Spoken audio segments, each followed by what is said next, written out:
Hey there and welcome back to Don't Open That Door. Come along with our triumvirate of terror as we descend into darkness, travel into terror, and plunge into peril. If you've ever felt like the guy on the Orville Redenbacher box was watching you, you're in the right place. I'm Justin, and a piece of corn in the hand is worth two in the bush. Wow. All right. Deep. I'm Nico, and I'm maize, which is the scientific name of the particular variety of corn used in popcorn. The more you know. Yeah. Well, I'm Dan, and I think I'll just play this one by ear. And today we are reviewing Children of the Corn. So this was directed by Fritz Kiersch, starring Peter Horton as Bert, Linda Hamilton, who you might know from Terminator, as Vicky, John Franklin as Isaac, Courtney Gaines as Malachi, and Anne Marie McAvoy as Sarah. So we open in the town of Gatlin, Nebraska, where almost all of the children in the town have been converted to a cult led by a boy named Isaac. And this cult worships an evil being known as He Who Walks Behind the Rows, which is a reference to the cornfields that's big up in the town, right? So they dispose of all the adults, kill them, and basically take over the town. As unlikely as this seems, Nico, you have to take us further. Okay. So we fast forward 3 years and meet Vicky and Bert, who are a couple traveling through Nebraska on their way to Seattle. And on their way, they hit a boy, like they drive into him, who had been attacked by the cult in Gatlin. And they then stop by Gatlin. It's more like they end up at Gatlin than stop by. I don't want to make it seem like, oh, we just hit a kid. Let's stop by this creepy town, because that's not what happens. But when they get there, they notice that they can't find any adults. And while they're exploring, they find a young girl named Sarah. Bert continues on his journey to find out more information, maybe like call someone for help. But Vicky gets abducted by the cult. Damn. Well, only one person can really save you from a cult. Dan, what happens next? That person is not Bert. Bert finds some kids doing a ritual in a church where he finds out that once the kids turn 19, they partake in a blood ritual and go out to meet He Who Walks in the Rows. And Bert also decides to debate some theology while they're at it. And with children. Yeah. Bert gets hurt, but is saved by Job, who turns out to be Sarah's brother, and he takes him to a secret basement bunker where Sarah is waiting. Bert finds out his lady has been kidnapped, and he heads out to go save her. Well, one person who would never come back to save you is Nico. So, Nico, what actually happens next here? So, erstwhile, things are not going super great in the cult. Not very copacetic for anyone, really. So, Malachi, an older member of the cult, is not happy with the way that Isaac has been leading the cult and just handling things in town. So he overpowers him. Malachi's one of like a bigger kid. He's, I guess you could say one of the stronger ones, probably. He overpowers him at any rate, and he prepares to sacrifice him that night along with Vicky, who at this point was cornsified. We'll come back to that. So that night, the sacrifices begin, but Bert saves Vicky, and Isaac is seemingly consumed by an unearthly light, perhaps He Who Walks Behind the Rows. At this point, Isaac comes back, and he's turbo possessed and turbo kills Malachi. I see. I don't know what the fuck cornified or whatever it is you said. He's corn crucified? She's crucified on the corn. Crucifix. The corncifix. I take the corncifix. That's yeah. Okay. Yeah. All right. My bad. Corncifix. I'm sorry. All right. People are actually carrying around like mini corncifixes. They are. In the town. Straight up. They are. I realize now we're probably going to get some kind of like religious hatred off of this one, but we'll take it at, well, one person who could save you from that, Dan, why don't you go ahead and tell us what happens at the end here? Nice segue there. So the children flee the cult as a supernatural storm sets in, and Bert and Vicky find out that the adults were trying to burn the cornfield before they got murked. Mm. They used the local supply of gasohol, which I just learned is gas and ethanol mixture, The more you know. to burn the cornfield and flee the town with Job and Sarah in tow. That's right. The end. So, does Bert rhyme with Mert? Yeah. Yeah. Like a slant rhyme? Yeah. I Like see edge that. rhyme? Yeah. I was picking up what you were laying down. Yeah. Okay. Just checking. Also, apparently Job's nickname is Joby. Sarah it? calls him that once or twice. Oh. I missed that part, but I believe you. Well, anyways, it's time now to talk about the technicals of this one. So, Dan, how does this movie sound to you? This one sounds all right. I feel like there's not a whole lot to write home about. The soundtrack is good. It does the job well. I thought this one was just par for the course and not necessarily in a bad way to me, but I thought you were going to say par for the corn. oh, I should have.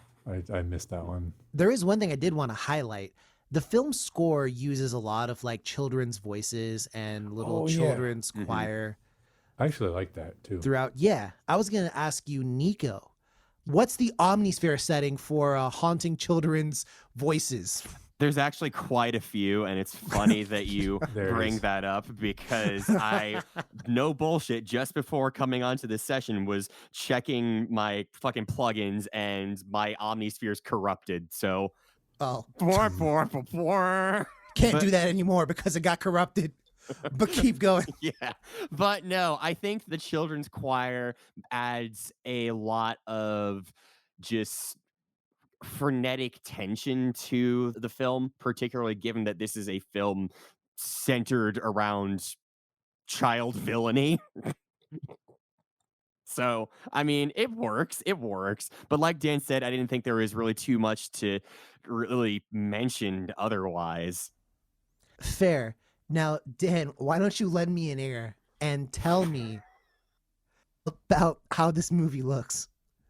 So I feel like this movie looks really, really corny. Oh, It's just like I don't know, man. When he who walks behind the rose attacked Isaac, bro, that was bad. That was really That was bad. really bad. That was really, really, really It was bad. so bad. Just imagine this like digital, I don't know, distortion looking Yeah. red color. It's like a Just fucking fruit roll-up wrapper pasted onto somebody. Kinda, yeah. but not practical effect. Yeah, no. I also was dying at the scene when Bert gets attacked by the corn. And like it's just like fucking flopping on him. I was like, are you fucking kidding me? Like that might be worse than the trees attacking an unnameable. Like I think it might be worse. Oh no. It was pretty comical. I straight up forgot about the corn attacking Bert Yeah. Yo, so like- did I. the limpest way possible. Now, Nico, I want to ask you, what did you think about the setting of having it be in this kind of small town?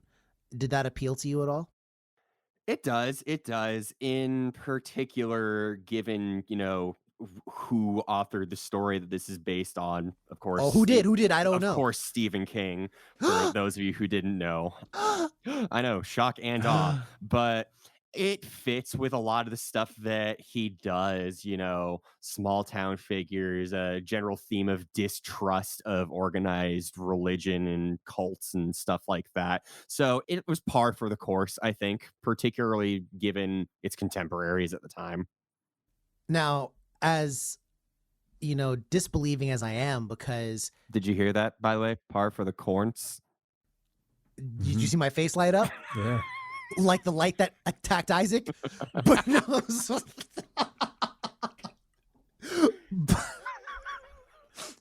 And what I will say is, I definitely see that. Obviously, this wasn't a small town right outside of Maine, which, hurt Yeah. me deep. But yeah, I totally saw that. And for the record, I like the way it looked. I did think, some of the effects were a little wanting. Like when this one kid at the start gets like attacked, he gets grabbed by Malachi. and then supposedly like blood drips down. But bro, this looks like straight up like Ketchup. Kool-Aid. No, not even ketchup. It's not that thick. It's just like it's way too watery to be blood, and it's like the wrong color. It literally just looks like someone just took like a thing, like like when you get the Kool-Aid back in the days, a kid had the plastic thing up top, and you could twist it off, and there'd be a little bit of Kool-Aid up top. Yeah. It looked like somebody just dripped some of that, and that was the blood. Didn't drip the Kool-Aid in the main bottle, but the Kool-Aid from the top. Yeah. Specifically that Kool-Aid. Yeah. Just those few drops. Just wanted to make sure. See, all I can say about the way this looked is I couldn't really take it as seriously as I did the first time I saw it. When I saw the beginning fucking scene where there's that one kid at the front of the little ice cream parlor who's just watching everything unfold the entire time. It's just like, that was Isaac, I think, right? That was not Isaac. no, dog, that wasn't Isaac. it? That was, Oh. I don't know who that was actually. I think that might have actually been Job. I think that might have been Job. No, Job was inside. Inside where? The ice cream. Yeah. Right? Joe That's what we're was talking about? inside the ice cream. Aren't you talking about the kid outside the ice cream? looking No. The kid at the counter Oh. who just like, Yeah. people are getting Oh, yeah. stabbed and throats Yeah, that was cut. Joe. Yeah, that was And Job. he's Yeah. just like not moving a muscle. in? Yeah, that was Job. I thought you meant the dude on the outside. No, looking in. no. Oh yeah, no. Gotcha. no. So I do want to ask, what specific kind of horror is this, do you think? I have no idea. Deep breath and contemplation from our podcast here. What's going on? Why the thinking? I want to say it's folk horror, but it's not really folk. It's in just a small town. But I also kind of want to say, like, not cosmic, but sort of like it's kind of like adjacent. Well, let's talk about it real quick. I think we can't escape the fact that the main villain behind this is not Isaac. It's the demonic entity. We say demonic, but it's not like Judeo-Christian. It is not like a religious. The Abrahamic. entity. Don't worry about whatever the fuck lives in the cornfield, bro, or behind the cornfield. But you should worry about it, though. The entity is not a Judeo-Christian. The entity is not a Judeo-Christian being or entity when I say demonic. It's not that.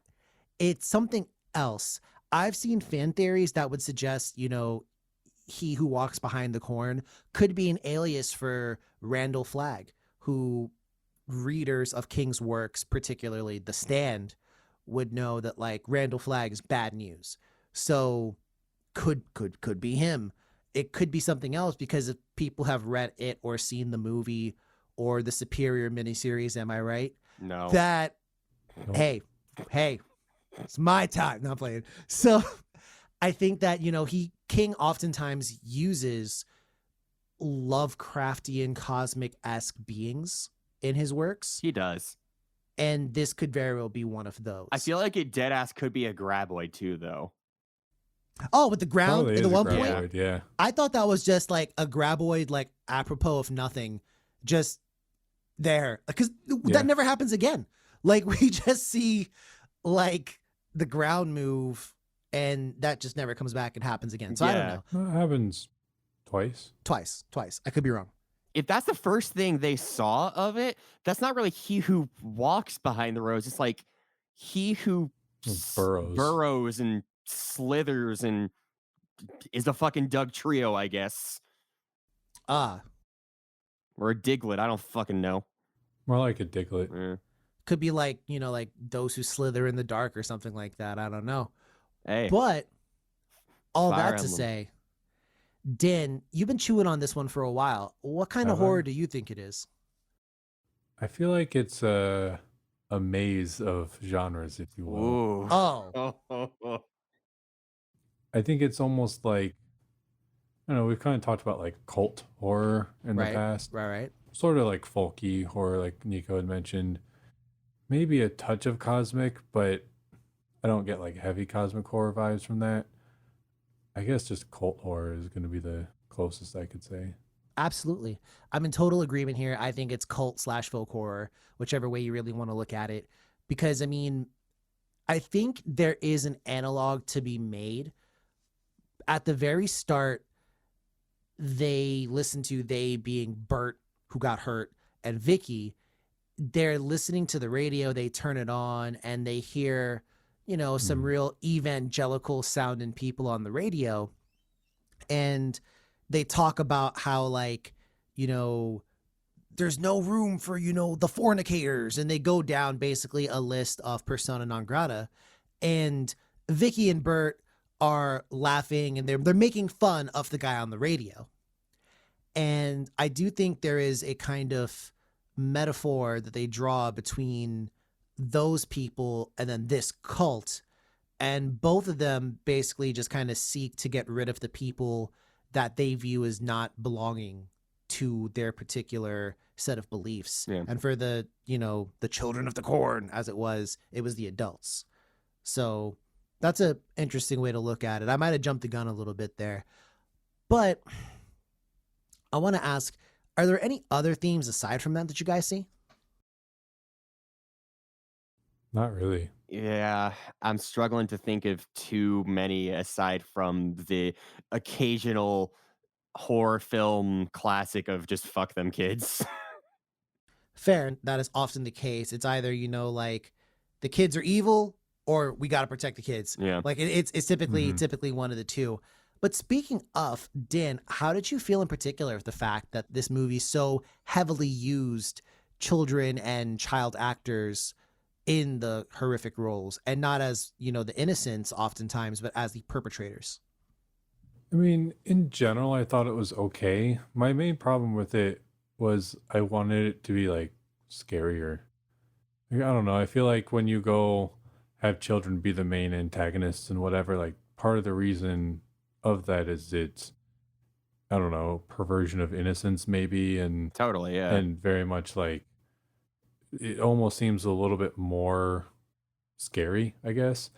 But in the immortal words of Nico, like just kick them. Like they're not they're like, I mean, half the time when they're attacking it, it's just like, are you serious? Like, yeah, occasionally when like Malachi was coming at somebody with like a blade or something, okay, yeah, I get that. Like, dude is like a fully grown teenager, like fine. But I just wanted like more, and I wanted it to be creepier. I wanted them to be scarier and a little bit more menacing. And I think that would have made me enjoy the child aspect of it a little bit more if they were just more. I don't know. I want to add something to the mix here now. So the actor who played Isaac, John Franklin, so he actually has a growth hormone deficiency. So his adult height is roughly 5 feet. And in actuality, he's only 5 years younger than Vicky, which I Wow. thought was very interesting. And, obviously due to his height, he was able to kind of blend in here. How did you feel about that? I personally think it's a little bit ingenious almost. Just like using somebody who could very clearly fit, but maybe could also have the gravitas to kind Yeah. of like act out some of the more, serious parts. I do think though that everyone else, like I think Malachi, they just told him to be as angry as possible. Literally, yeah. Mm-hmm. They were like, you are there to be angry. And Angry and yell. yeah, That's all he does. Yep. pretty much. Now, if I was smarter and had done some research, I might have been able to tell you the significance of some of the names of the characters. Like Job. Like I probably could have told you like why that one character was called Job. I mean, I think most of them are biblical. Yeah, I yeah, just yeah. don't know what, kind of like what you're saying. I think don't all of quite them are know why, but- biblical. Yeah. Well, I don't know about like Bert and Vicky. Well, all of them. That classic book of the Bible. The Book of The Bert. Book of Bert. Where trouble is afoot. Wow. So, I want to ask you now, speaking of trouble being afoot. Sometimes they go skirt, skirt. Skirt, skirt, skirt. Okay. I'm Michael fine. Knight. Michael Knight. Michael Knight. Skirt. Anyway, okay, enough of the fuckery. So I bring this to the group. Do you think this could happen IRL? in a small town, we'll even give them the, same circumstances that it was back in the day. So let's say no smartphones, right? You can't like call out for help. Barely any phones, like landlines. You're very isolated. Do you think kids could take over a town? Not like this, they couldn't. Bro, I'll be goddamned if these little punks like take out a whole goddamn town. Like, again, if all the kids were like a Malachi, all right, I can maybe see that.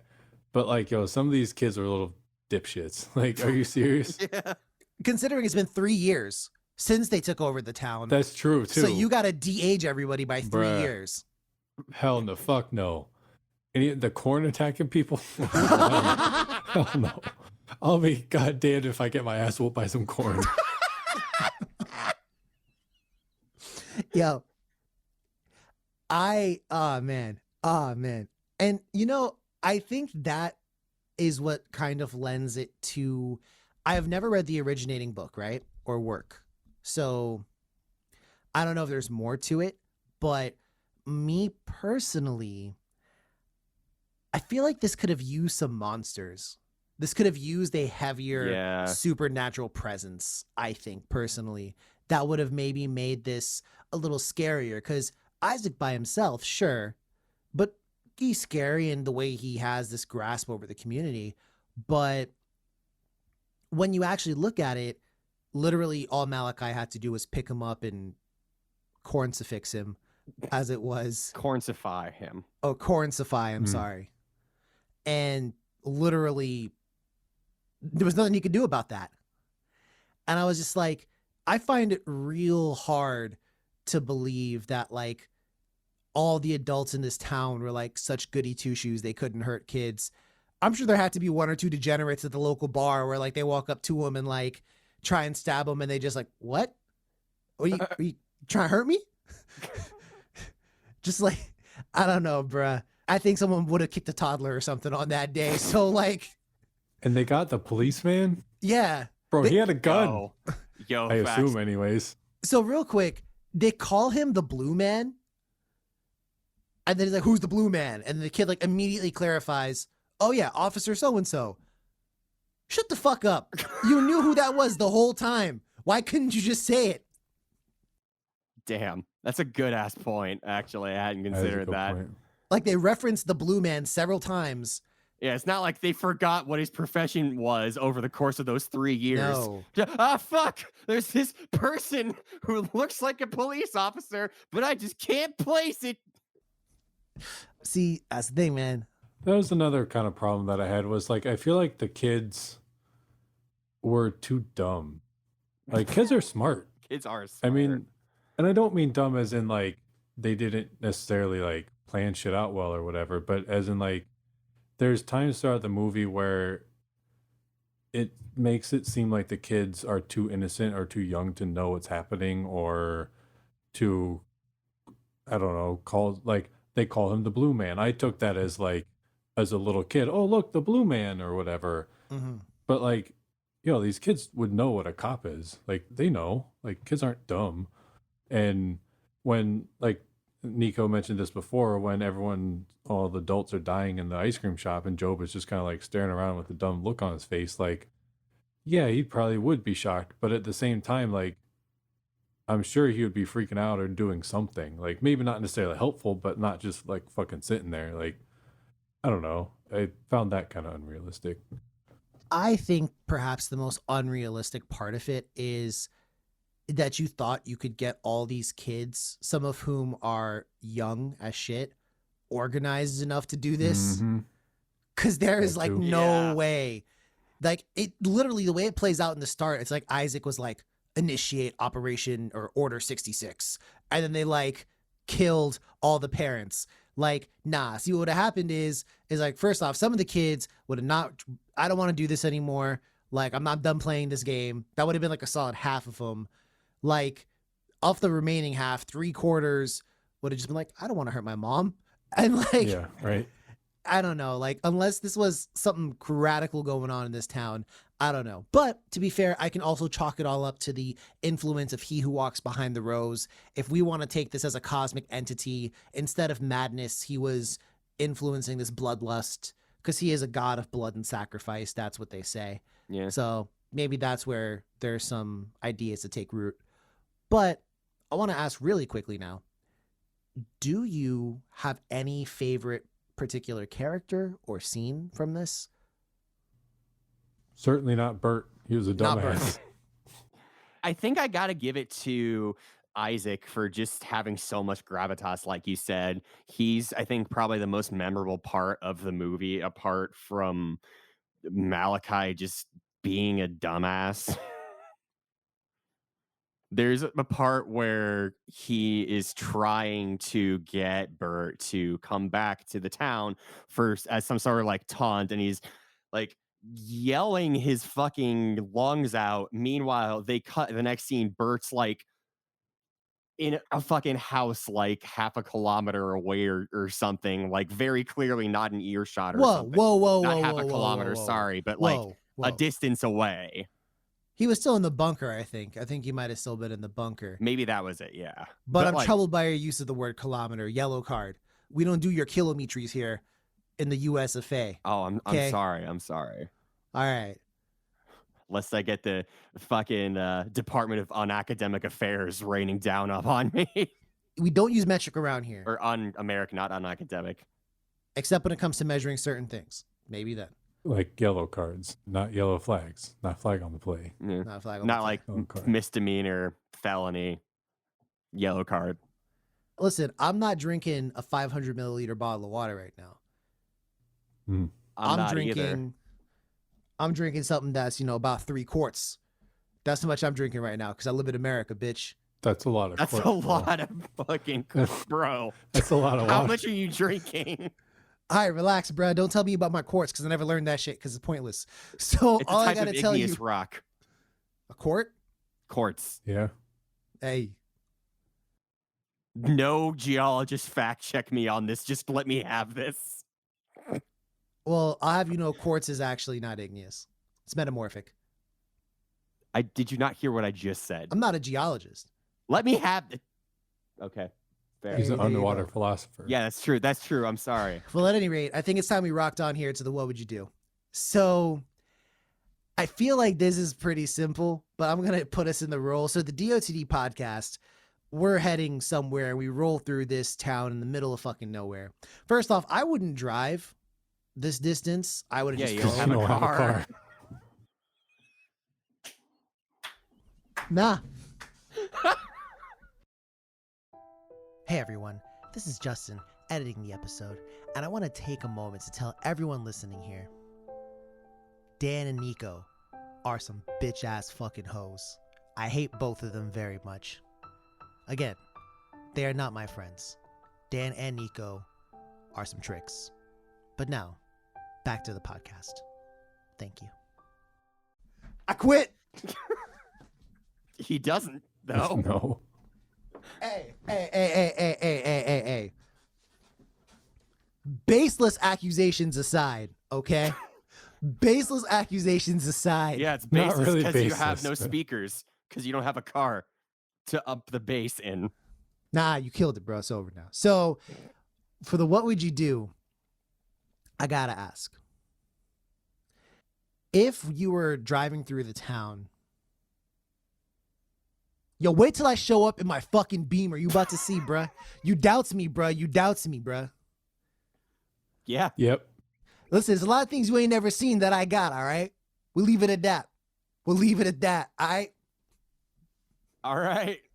There you go. These and other totally not suspicious things Justin has said. More at 8. So anyhow, let's say you're traveling through, you're trekking through here, and you run up on this town and there's no adults at all. What do you do at that point? Leave. I mean, see, my background in being a teacher, I'm kind of used to there being places where there's a lot of kids. So I might be one to investigate a little bit further. But upon seeing the, state of decay, I probably would have dipped. Yeah, and this isn't even me just being like, oh, this is a horror movie. I should just leave. But literally, they drive in. There's fucking nobody there. And then the first people they see are a couple kids trying to steal their car. And then they go into a building and it's full of dead corn. Nah, like, no. Like, what is this stupid ass town? No, I'm out. Also, they All then right. put corn in the car. Yeah, right. Yeah, that was weird. So let's say now, for the second piece, someone gets kidnapped. Between the three of us, who is most apt to be kidnapped? Probably me. It's Nico? Yeah, probably. Yeah, Nico. You ain't got it like that, bro. Mm. So It's okay. Nico gets kidnapped, and Dan, they tell us, the kids are like, hey, like Nico is about to get murked. Are we going in to save him there from Of course. He Who Walks Behind the Rose? Fair. I Yeah, feel we like are I loyal. wouldn't need to be saved, though. Nah, bro, you about to get corn-fixed. Possibly, lured in. yeah. By the idea of popcorn. Yeah. I know, bro. Like, wait, this shit is gluten-free. But I can finally eat here. It's a paradise. nothing but corn. My life is very sad.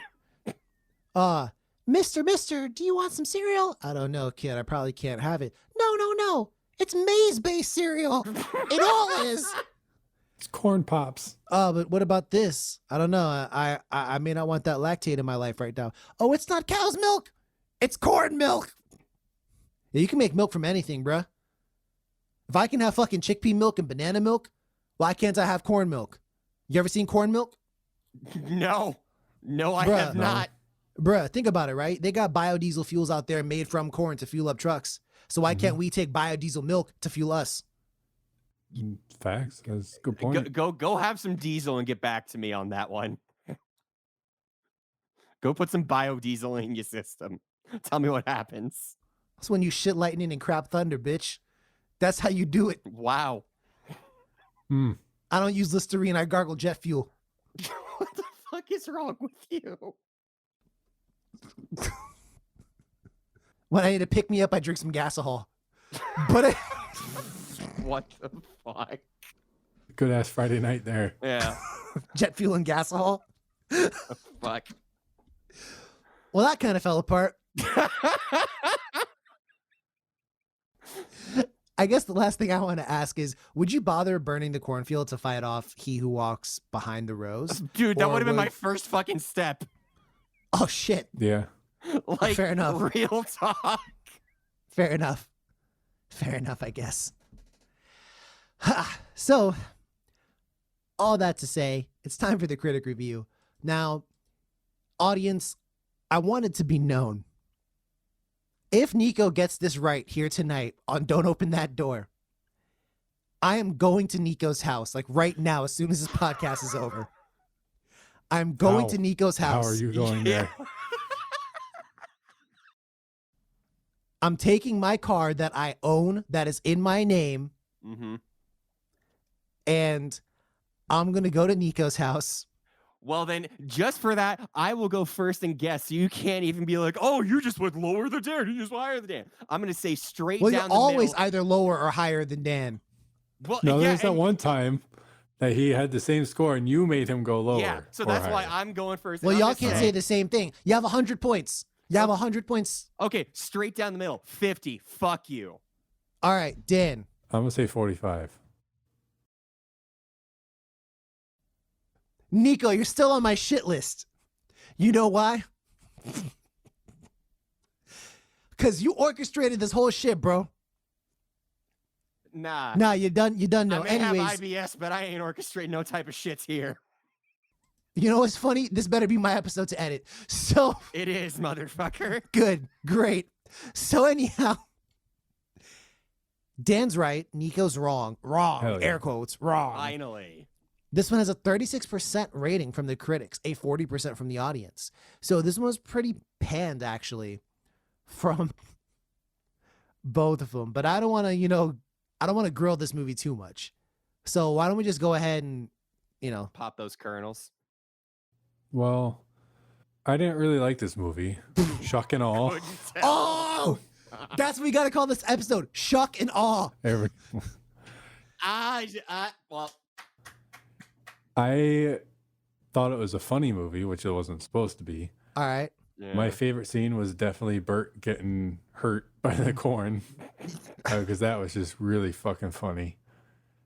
I'm gonna agree with what would you say, the critics at 37. Oh, And Jesus Christ. yeah, this movie was dumb. Do you think there's any reason? I should have asked this. This movie's like always considered touted around to be a classic. I have no fucking clue why. Maybe because it's Stephen King. I think that's got to be it. Like, this is charming. Don't get me wrong. It's got a certain something that only the real, like, deep cuts in the horror, like, pantheon of films have. And in some ways, it is fun because of that silly charm. But I'm going to give this a 40. It's not heinous, but it's real fucking goofy. So in the same vein, although not quite as low as the two of you, I'm going to give this one a 55.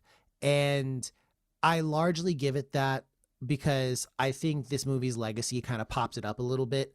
But all in all, I remember hearing this is one of the classics when I was getting into horror movies too.